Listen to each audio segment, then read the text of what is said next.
सम्माननीय प्रधानमंत्री केपी ओली जी अहाँ के हम सब ई लहसुन इम्यूनिटी पावर बढ़वा के लागी दवाई के स्वरूप में भेंट चढ़ेलों है उपहार। और ई आदि और ई हल्दी ई तीनों चीज जे छे से आब के राहत में अपनी ई दवाई साथ साथ जनता के भी वितरण करल जाए, जैसे खेला के बाद जैसे से कोरोना ओकरा अगाड़ी पछाड़ी कतो नहीं रहते और नहीं लागते और न ऐसे जैसे ग्रसित हेते न लोग के डर त्रास रहते। तो द्वारा अपने जैसे ये तीनों चीज हल्दी नून लहसुन की इम्यूनिटी पावर के दवाई अपने बतेने रहिए, ये सब चीज दवाई साथे साथे जनता के वितरण करल जाए अपने से आग्रह और विनतियों छे।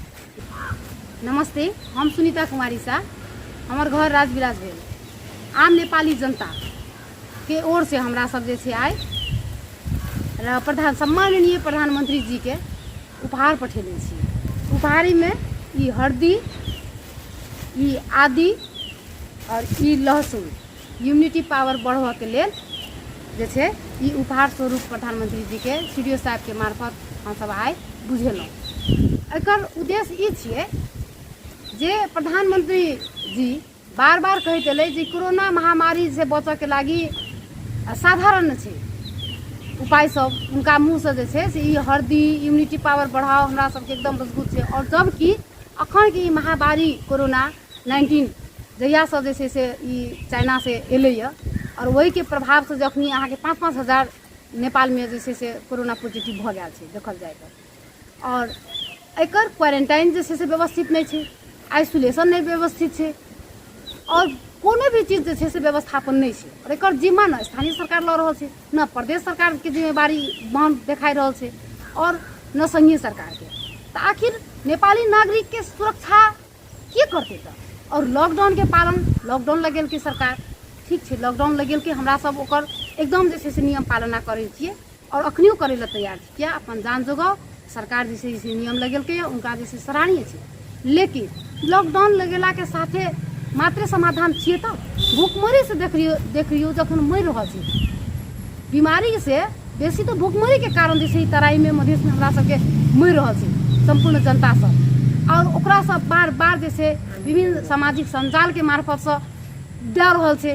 तो कहै छी यो बकवास हो, यो के पनि है ना लापरवाही तिनीहरूले आफै गर्छ कि जनता के मन सन की भेल छे। जनता जैसे लापरवाही करते ओकरा रहर लागल छे बाध्यता छे पर रोजी रोटी जैसे कमा के खाइ छले उ सब चीज जैसे अखन ठ्याप्पै रुकि गेलै कतो करे नहीं छे उल्लंघन गर्नु हुँदैन। प्रहरी दमन शोषण और ये करे छे 2 डंटा कतो से खोज दै छे जबकि ओकरा देखाबै छे कि हम पुर्जा लऽ छे जाइ छी हॉस्पिटल जाइ छी दवाई लै ल जाइ छी फला ओकरा कोनो बात के सुनवाई नहीं छे आदेश चल छे डैंग डैंग आनि दै छे कुटपीट देखने हेबै।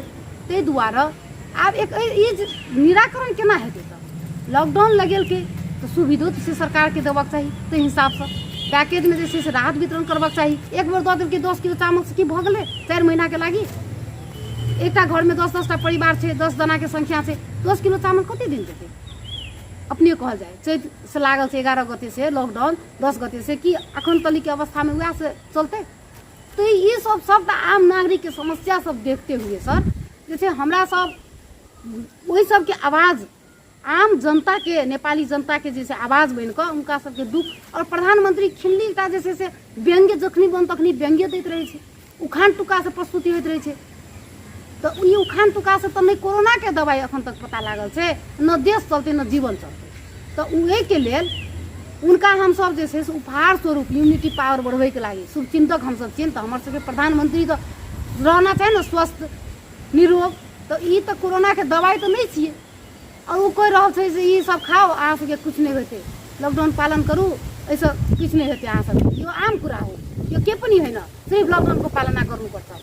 तो ये खातिर उनका जैसे कोरोना के दवाई तो ये नहीं छिए आ कह रहा है तो उनका जैसे दवाई के स्वरूप उनका हम सब पठेलिए कोरोना के दवाई ई भेल आदि ई भेल लहसुन इम्यूनिटी पावर बढ़वा के लेल और ई भेल हल्दी इम्यूनिटी पावर बढ़े एंटीबायोटिक और ये सब जैसे प्रधानमंत्री जी के पठेलिए या वो खेते आ खेला के बाद उनका जैसे इम्यूनिटी पावर बढ़ते आ कोरोना से वो बचते।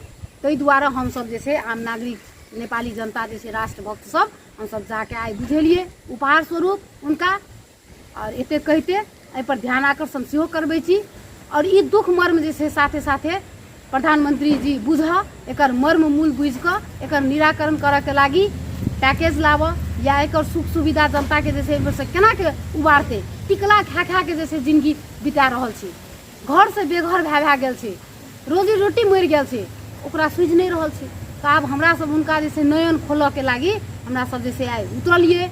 आब ऐसे नहीं हेतै तो हमरा सब दोसर आम जनता सब जे छै उतरबै, दोसर हिसाब के जे छै उनका ध्यान आकर्षण करेबै और मांग करबै। एते कहते भी हम अपन शब्द के विराम दै छी। धन्यवाद और अपने के यूट्यूब के भी बहुत बहुत धन्यवाद।